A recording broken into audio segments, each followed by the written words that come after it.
Hello. For the second time in a little over a month, I've been thrown off balance by a bike on the pavement and gone hurtling into the bushes. And this time I fell forwards and clambered up the slope, each time failing to get any form of security on the muddy ground, so completely covered in mud. I feel like Winnie the Pooh after clambering with his balloon up the honey tree to try and grab the honey, except I'm going back empty-handed. Oh no, I do have a jar of marmalade. Anyway, I was doing a lesson yesterday, and there was a student who was talking about racism and bullying, and I thought she was mixing the two up. I thought she hadn't given a clear analysis of the point she was trying to make, and it made me think about Diane Abbott and Lee Anderson, and this morning whoever the non-entity was, I can't remember his name, on the Laura Quensberg show. And I think it's all to do with tokenism. So the fellow this morning on Laura Quensberg said that the Conservative Party isn't racist because it's got a very diverse cabinet, led by the first Asian Prime Minister. I don't think that's a defence against racism. I think that's tokenism. It's rather like saying, oh, but I can't be anti-Semitic, my husband's Jewish, or I've got a lot of black friends, so I can't be racist. I'm afraid that's tokenism. And the same thing is true when it comes to Lee Anderson. Lee Anderson, I think, was Rishi Sunak's token working class friend. We remember the extraordinary, oh, I shouldn't use that word anymore. We remember the astonishing clip where he explained he didn't have any working class friends. Well, then he got one. It's called Lee Anderson. And he was dumped when he no longer served the purpose, when he was no longer useful. But what perhaps is even more shocking is how the moment he aligns with the Reform Party, he gets a letter from the Carlton Club demanding his resignation. It's sort of spiteful and hurtful and bullying. Bullying takes many forms. It's not all classist, it's not all racist, it's not all anti-Semitic. A lot of it is just simply the abuse of power, the abuse of perceived power, the throwing of perceived power. And I think if you get to a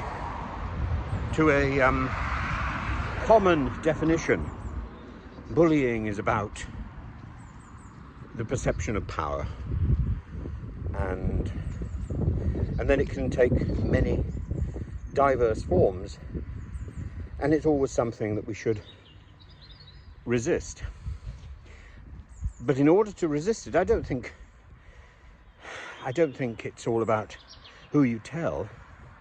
It's about how you identify it, and how you speak about it. Speaking out, protesting literally, is probably more important than speaking to someone, and certainly better than punching back.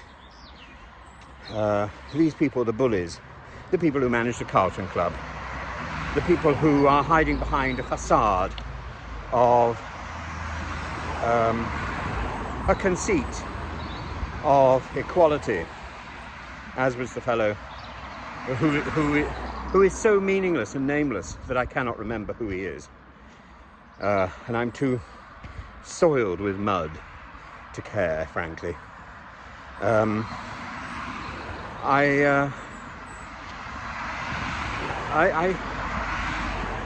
think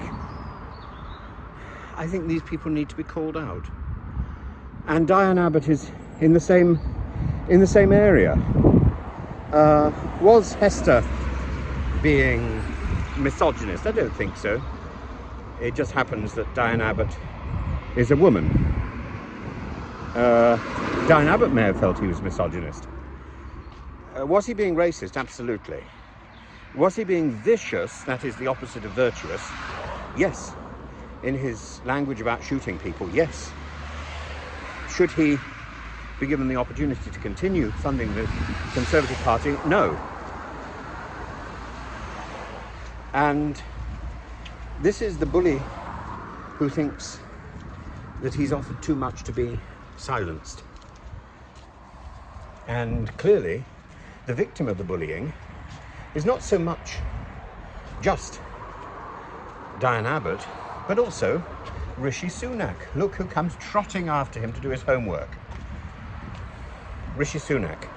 Rishi Sunak is as much a bullied boy in this scenario as is Lee Anderson, as is Diane Abbott, a bullied individual. And it's about the abuse of power. Multifold, multifaceted abuse of power. And once you identify a bully in an environment, I've always found this to be true in schools and universities. Once you identify bullying in the playground, it's likely there's also bullying in the staff room, or vice versa. It's a disease which spreads. You find bullying in one area of the House of Commons, it's all over the place.